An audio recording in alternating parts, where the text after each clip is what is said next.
Essays on Untouchables and Untouchability Social by Babasaheb Ambedkar. Chapter 3, Part 26.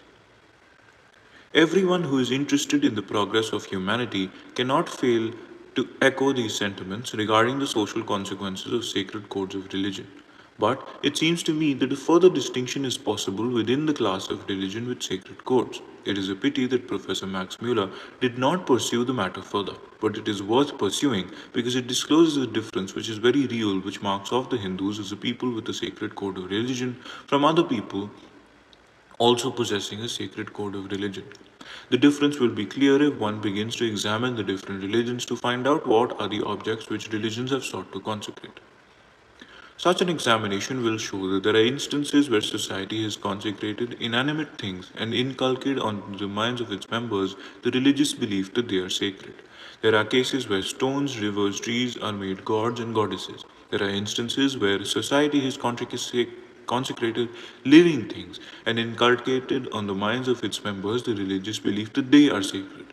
There are cases of animals which have become clan totems. There are instances where society has consecrated human beings and inculcated the religious beliefs that they are sacred. But there are no instances where a particular social order has been consecrated by religion and made sacred. The primitive world had its clan order and its tribal order, but the clan and the tribal order was only a social order and was never consecrated by religion and made sacred and inviolate. The ancient world countries like Egypt, Persia, Rome, Greece, etc., each had its social order in which some were free and some were slaves, some were citizens, some were aliens, some of one race, some of another.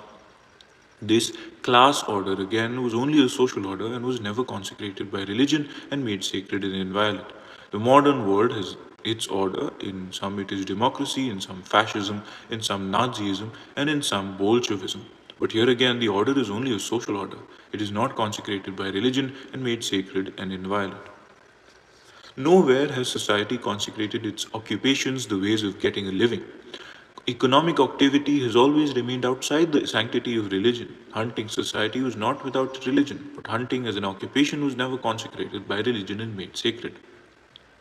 Pastoral society was not without religion, but pastorage was not consecrated by religion and made sacred. Farming as an occupation did not become consecrated by religion and made sacred. Feudalism, with its gradations, with its lords, villains, and serfs, was a purely social in character. There was nothing sacred about it. The Hindus are the only people in the world whose social order, the relation of man to man, is consecrated by religion and made sacred, eternal, and inviolate. The Hindus are the only people in the world whose economic order, the relation of workman to workman, is consecrated by religion and made sacred, eternal, and inviolate. The end.